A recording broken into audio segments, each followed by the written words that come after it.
లక్ష్యమును జీవమును ఆధారము నీ వాక్యము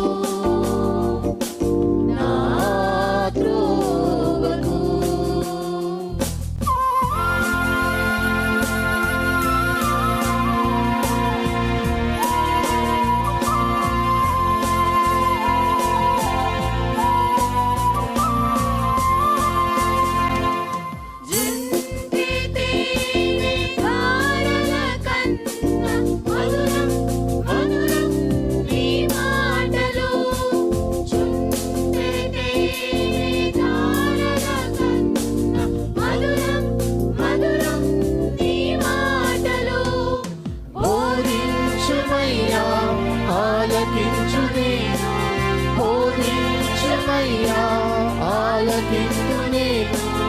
అనుసరింతునయ్యా ఆత్మశక్తితో, అనుసరింతునయ్యా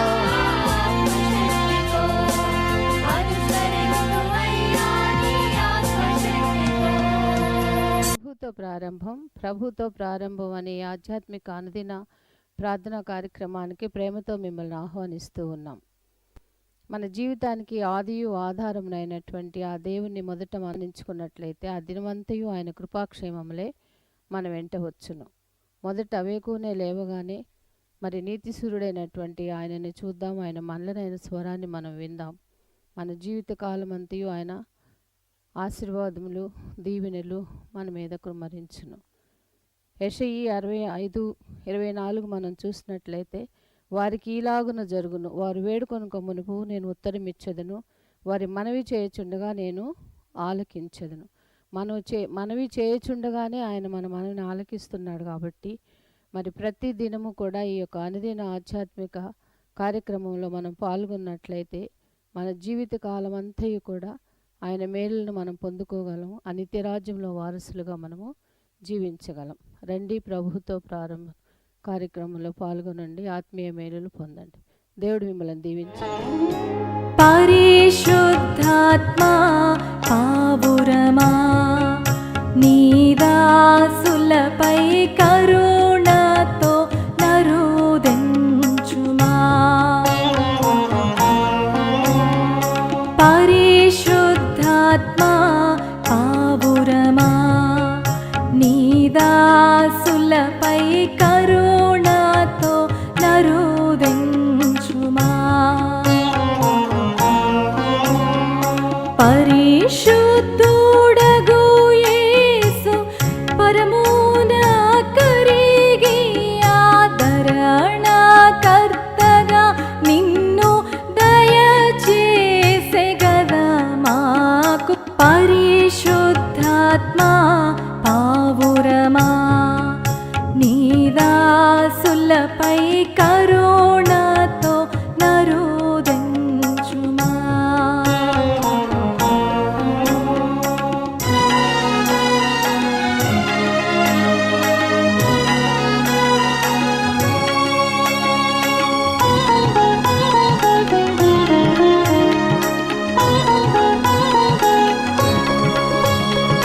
తండ్రి కుమారాత్మల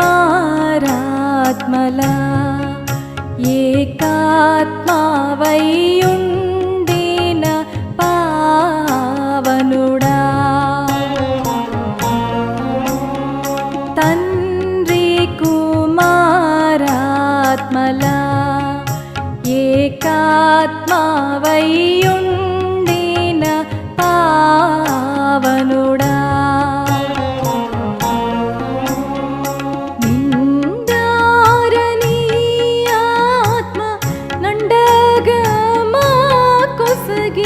దండిగా వరముల దయచేయుమో దేవ. పరిశుద్ధాత్మా పావురమా నీదాసులపై కరుణతో నరుదెంచుమా.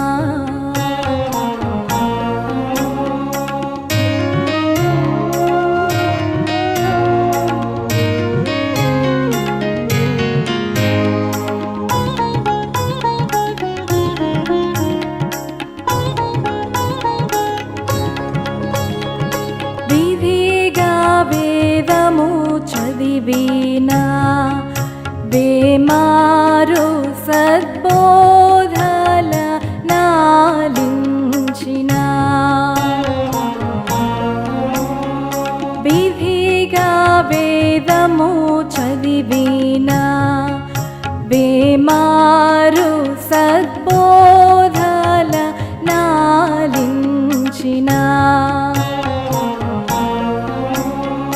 సదయుడా నీ శక్తి హృదయాల లేకున్నా కదలింపబడలేని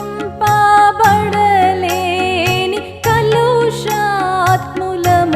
తండ్రి పరిశుద్ధాత్మ పావురమా నీ దాసులపై కరుణతో నరుదించుమా. క్రీస్తునందు ప్రియమైన దేవుని సంగమా, మరొక నూతన దినమును దేవుడు మనకు అనుగ్రహించాడు. ప్రభుతో ప్రారంభం, అనుదిన ధ్యానం, ఆత్మకు క్షేమం.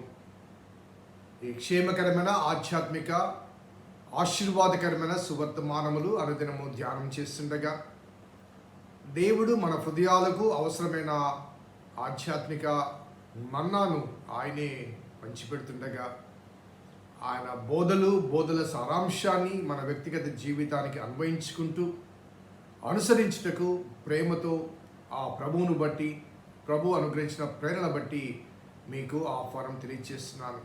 రండి, వేకువని లేచి దేవుని వాక్యం ధ్యానం చేద్దాం, ప్రభుతో ప్రారంభిద్దాం. అనుదిన ధ్యానం, ఆత్మకు క్షేమం. ప్రార్థన చేద్దాం. కృపగల దేవా, దయగల తండ్రి, మీ పాదములకు స్తోత్రము చెల్లిస్తున్నాం నాయన.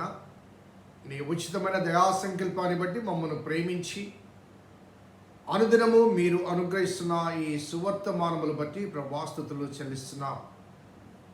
నీ లేఖనాల్లోంచి అనేక అంశాలు ప్రభా మేము నేర్చుకుంటున్నాం. ఆ నేర్చుకునే ఆ అంశములు ప్రభా మా జీవితాలను సరిపోల్చి సవరించుటకు మీరే ఆత్మరూపిగా మాతో సంచరించి నిశ్చితానుసారమైన రీతిగా మమ్మల్ని మలచమని మార్చమని మా రక్షకుడైన యేసు నామమున అడిగి వేడుకొంచున్నాం తండ్రి, ఆమెన్.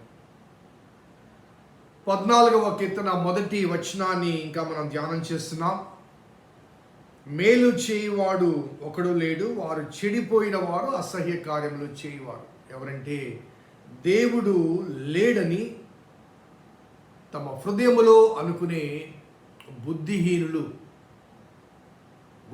మాత్రమే కాదు, వారు భక్తిహీనులు కూడా.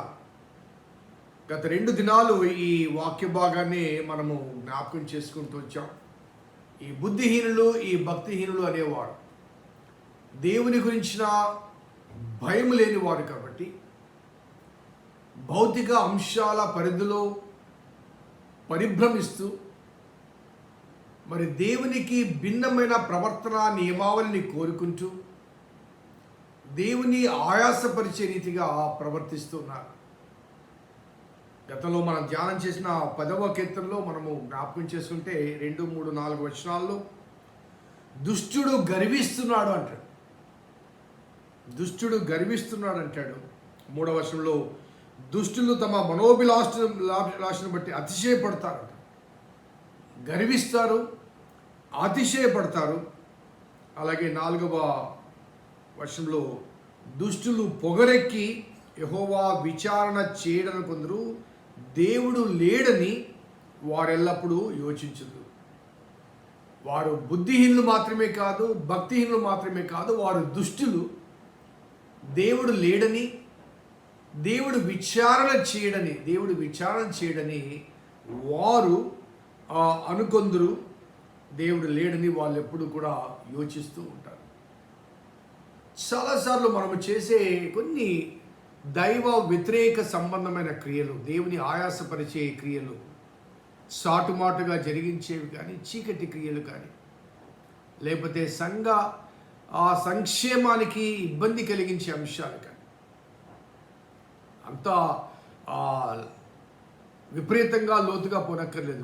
కొన్ని విషయాలు, ఇక్కడి మాటలు అక్కడి మాటలు ఇక్కడ ఎవరు చూడలేదు అనుకొని మ్యానిపులేట్ చేసి, వక్రీకరించి, ఇతరులు చెప్పిన దాన్ని మరొక రీతిగా మరొకరికి కమ్యూనికేట్ చేసి ఇతరుల మధ్య ఒక రకమైనటువంటి ఘర్షణ వైఖరిని కలిగించి మరి పైశిక ఆనందాన్ని పొందేవారు మన మధ్యలో ఉన్నారు. ఎవరు చూడలేదనుకొని అబద్ధమాడేవారు ఉన్నారు. ఎవరు చూడలేదని మోసం చేసేవారు ఉన్నారు. ఎవరు చూడలేదని దొంగతనం చేసేవారు ఉన్నారు. ఎవరు చూడలేదని వ్యభిచరించేవారు ఉన్నారు. కొందరు శారీరక వ్యభిచారం, కొందరు మానసిక వ్యభిచారం. యేసుప్రభువు అందుకే పర్వత ప్రసంగాలు అంటాడు, వ్యభిచారము చేయవద్దని చెప్పిన మాట మీరు విన్నారు కదా. ఒక స్త్రీని మోహం చూపుతో చూస్తే అది ఎవరికి కనిపించదు కదా. నీవు చూచే చూపు వెనుక ఉన్న ఉద్దేశం బహుశా ఎవరికి బహిర్గతం కాకపోవచ్చు, కానీ హృదయాలు పరిశోధించే దేవునికి. కాబట్టి ఆ చూపు వెనుక ఉన్నటువంటి ఆ ఉద్దేశాన్ని దేవుడు చూస్తున్నాడు. కానీ ఆ దేవుని భయం ఉంటే ఆ రీతిగా చూడవు. దేవుని భయం లేదు కాబట్టి దేవుడు చూడడం లేదని, దేవుడు లేడని, లేకపోతే దేవుడు నాకు లేడని వారు యోచిస్తుంటారు, ఆలోచిస్తుంటారు. అనగా they ignore the very presence of God. We so many times we ignore the very presence of God. ఆయన మనలో ఉన్న దేవుడు, మన మధ్యలో ఉన్న దేవుడు, మన భౌతిక నేత్రాలకు కనిపించని దేవుడు. కానీ ఆయన కనుమరుగైన దేవుడు కాదు. భౌతిక నేత్రాలకు కనిపించని దేవుడు కానీ కనుమరుగైన దేవుడు కాదు. ఆయన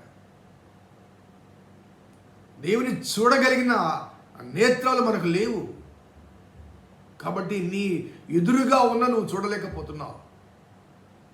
మోషేతో అంటాడు కదా సీనాయి పర్వతం, అయ్యా ఒక్కసారి నేను చూడంటే నన్ను చూసి బ్రతికిన వారు ఎవరు లేరు, నా వెనక వీపును, మోషే నీకు ప్రత్యేకించి వెనక వీపును చూపిస్తాను, కానీ అది కూడా బండ సందులోంచి చూడమంటాడు. కాబట్టి లేడని భావించే నీ భావన మధ్య ఆయన లేకపోవడం కాదు, నీ నేత్రాలకు కనిపించడం లేదంతే. నా నేత్రాలు కనిపించడం లేదంతే. ఏమేమి ఆయా మాధ్యమాల్లో నువ్వు చూస్తున్నావో, ఆయా మాధ్యమాల ప్రభావాలకు నువ్వు లోనయ్యావేమో, నీ శరీరానికి హాని కలిగించే వివిధ అంశాల ప్రభావంలో నువ్వు ఉన్నావేమో, అటువంటి మత్తులో నువ్వు ఎరుకొని ఉన్నావేమో.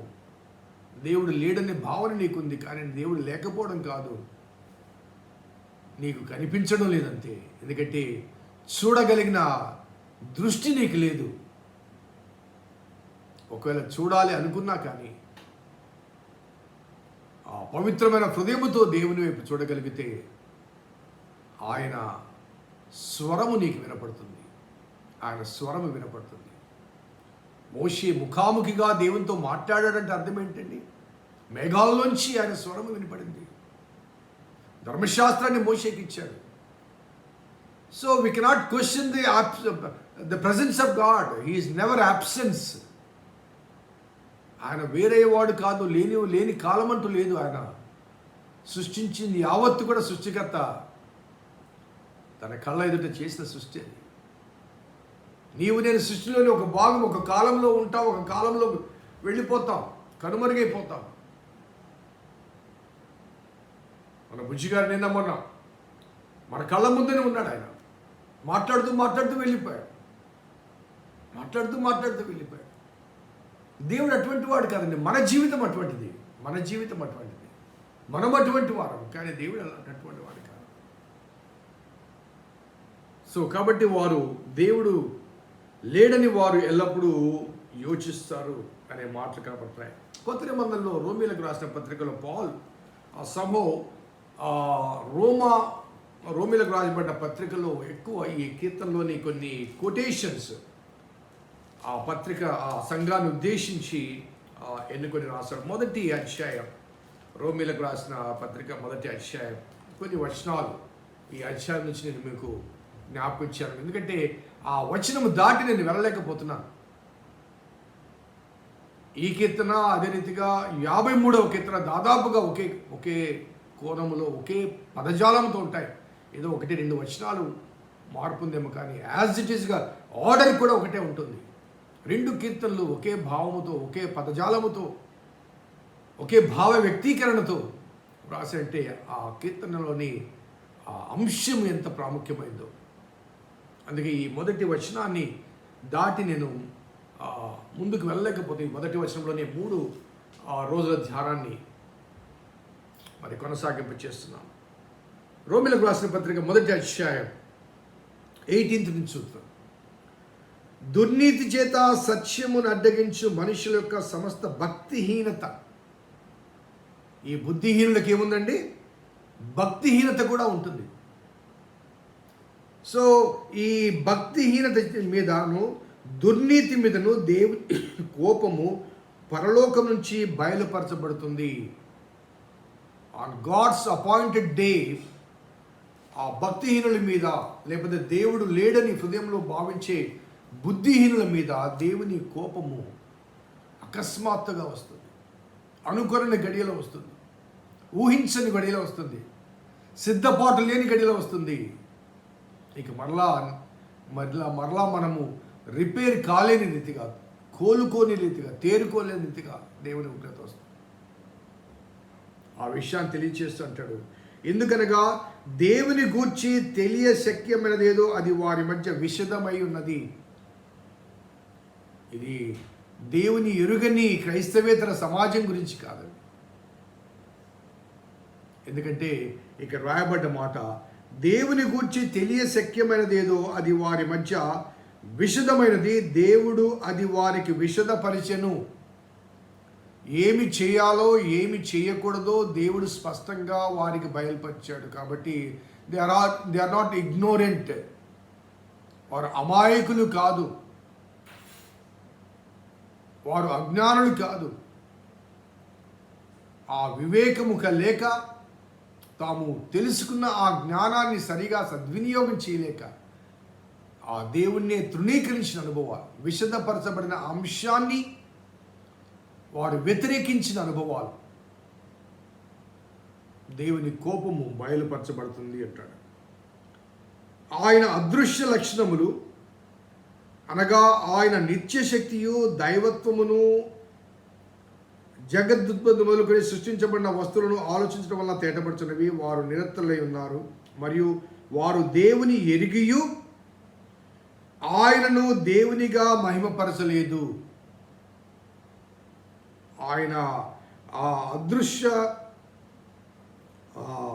లక్షణములు అనగా, అదృశ్య లక్షణం అనగా మన ఎదురుగా ఉన్నప్పటికీ మనకు కనిపించని ఆ అనుభవాల మధ్య ఆ దేవుడు వారికి బయలుపరచబడినప్పటికీ కూడా, ఆయన లేఖనాల్లోంచి ఆయన నియమావళిని మనకు విశదపరిచినప్పటికీ కూడా, కేవలం చెప్పడం కాదు, ఎక్స్ప్లెయినింగ్, విశదపరిచినప్పటికీ కూడా వారు దేవుని ఎరిగియు ఆయనను దేవునిగా మహిమపరచలేదు.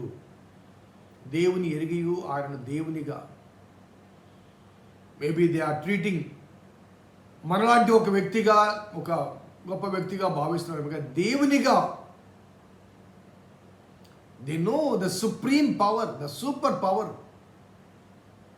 కొన్నిసార్లు మన జీవితాల్లో ప్రమాదకరమైన అనారోగ్యత కానీ సమస్య కానీ కలిగినప్పుడు, ఆ ప్రమాదం నుంచి ఎవరు తప్పించలేని స్థితి మధ్య దేవుడు ప్రార్థనకు జవాబుగా మన జీవితాలు అద్భుతాలు చేసినప్పుడు, ఆ అద్భుతాలు రుచి చూచిన అనుభవాల మధ్య, సో దేవుడు నా జీవితంలో ఒక అద్భుతాన్ని జరిగించి నా ప్రాణాపాంశాలను కాపాడి నన్ను ఈ స్థితిలో ఉంచాడు. అలాగే నా ఆర్థిక స్థితిగతుల మీద చితికిపోయిన నా జీవిత అనుభవాలు, నా బిగినింగ్ ఏంటి, ఈనాడు నేను ఎలా ఉన్నాను, ఏ స్థాయిలో ఉన్నాను, దానికి దీనికి మధ్య దేవుని యొక్క కృప కొలవటానికి వీలు లేనంతగా హెచ్చించబడ్డాను నేను.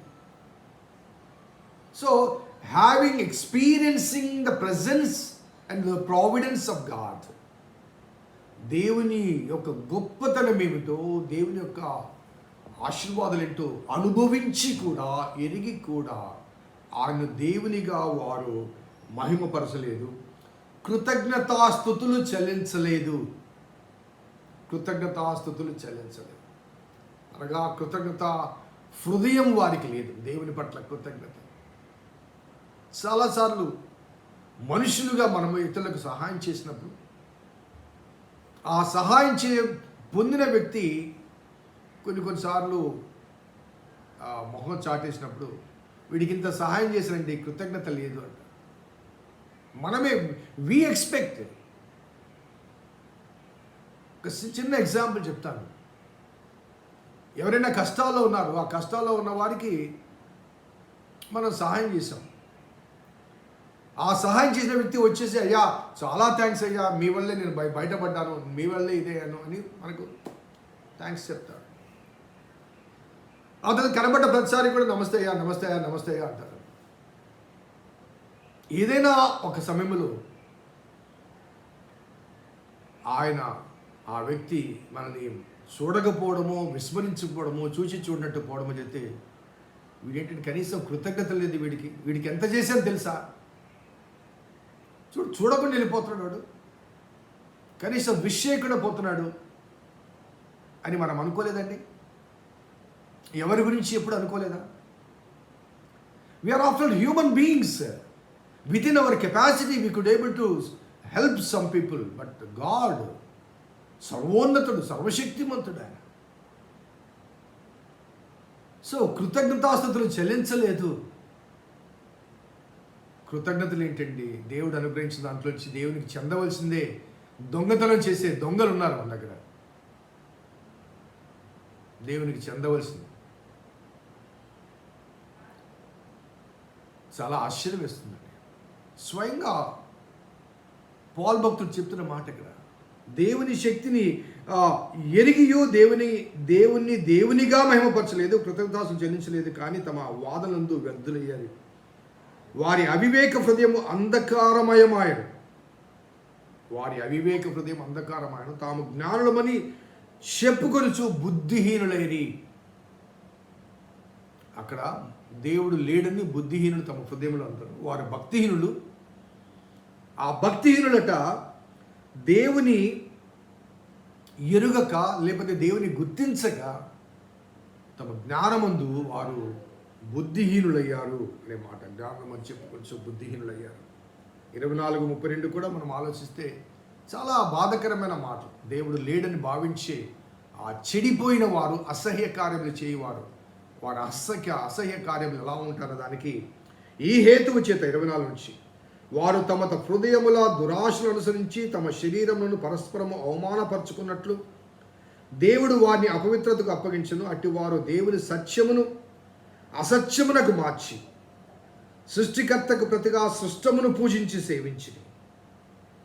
26వ వచనం, అందువలన దేవుడు తుచ్చమైన అభిలాషలకు వారిని అప్పగించెను. వారి స్త్రీలు సైతము స్వాభావికమైన ధర్మము విడిచి స్వాభావిక విరుద్ధ ధర్మమును అనుసరించి, అటువలే పురుషులు కూడా స్త్రీ యొక్క స్వాభావికమైన ధర్మమును విడిచి పురుషులు అవాచ్యమనేది చేయొచ్చు తమ తప్పిదములను తగిన ఫలము పొందుతూ ఒకరి ఎడల ఒకరు కామతప్తులయ్యారు. ఇంకా ఇవి ఎక్స్ప్లెయిన్ చేయనక్కర్లేదు అనుకుంటాను. 26 నుంచి 28 చూస్తే, మరియు వారు తమ మనసులో దేవునికి చోటీయనొల్లకపోయేది. దేవుడు లేడని వారి భావన కాబట్టి మనసులో దేవునికి చోటీయనొల్లకపోయేది కనుక చేయరాని కార్యములు చేయుటకు దేవుడు భ్రష్ట మనస్సు వారిని అప్పగించి. చాలా విషయాలు అక్కడ రాయబడ్డాయి. 32వ వచనంలో, ఇట్టి కార్యములను అభ్యసించు వారు మరణమునకు తగిన వారు అను దేవుని న్యాయ విధిని వారు బాగుగా ఎరిగి ఉండియు. They are not ignorant. బుద్ధిహీనులు, భక్తిహీనులు అనే వారు ఇగ్నోరెంట్ కాదు, అజ్ఞానులు కాదు. వారు దేవుని న్యాయ విధిని అనగా ఇట్టి కార్యములు అభ్యసించు వారు మరణమునకు తగిన వారు అను దేవుని న్యాయ విధిని బాగుగా ఎరిగి ఉండియు వాటిని చేయుచున్నారు. అంతకాదు, అటు అవి చేయు వారితో అలా వాటిని అభ్యసించే వారితో సంతోషముతో సమ్మతించుచున్నారు. They are doing and also enjoying while the other people are doing the same. చాలా బాధాకరమైన మాట. దేవుడు లేడని బుద్ధిహీనుడు తమ హృదయంలో అనుకుందరు. వారు చెడిపోయిన వారు, అసహ్య కార్యములు చేయువారు, మేలు చేయువారు ఒకరును లేరు. అటువంటి వారి సంఖ్యలో నీవు నేను ఉండకూడదని అభిలషిస్తూ, ఒకవేళ అటువంటి ఏదైనా ఆలోచన మనకున్నట్లయితే ఆ దేవుని వైపు తిరిగి ఆయన చేసిన దాన్ని, మన పట్ల ఆయన చేసిన దాన్ని గుర్తించి కృతజ్ఞత భావముతో ఆయన వెంబడిద్దాం. ఆయనకు ఆయాసకరమైన వాటిని మన నుంచి దూరపరుచుకుందాం. పరిశుద్ధ ఆత్మదేవుడు మనకు తగిన రీతిని సహాయం చేయను కాక ప్రార్థించిద్దాం. కృపగల దేవా, దయగల తండ్రి, మీ పాదములకు స్తోత్రము చెల్లిస్తున్నాం నాయన. నీ ఉచితమైన దయా సంకల్పాన్ని బట్టి మమ్మల్ని ప్రేమించి మీరు మాకు ప్రోత్సహిస్తున్న ప్రోత్సాహకాలు బట్టి ప్రభాస్తుతులు చెల్లిస్తున్నాం. నీ లేఖనాల్లోంచి అనేక అంశాలు మేము నేర్పిస్తున్న దేవా, మీకు స్తుతులు చెల్లిస్తున్నాం. ఈనాటి వాక్యం ద్వారా ప్రభు మా జీవితాన్ని సరిపోల్చుకుని సవరించుకుని నీకు అంగీకారయుక్తమైన రీతిగా ప్రవర్తించుటకు మీ కృప దయచేయమని మా రక్షకుడైన యేసు నామమున అడిగి వేడుకొంచున్నాం తండ్రి. ఆమేన్. తండ్రి, కుమార పరిశుద్ధాత్మ త్రియక దేవుని దీవెన ఈ వాక్యం ఎండబెట్లకు, వాక్యాభిలాషులకు సదా తోడేయును గాక. ఆమేన్. God bless you. దేవుడు దీవించును గాక.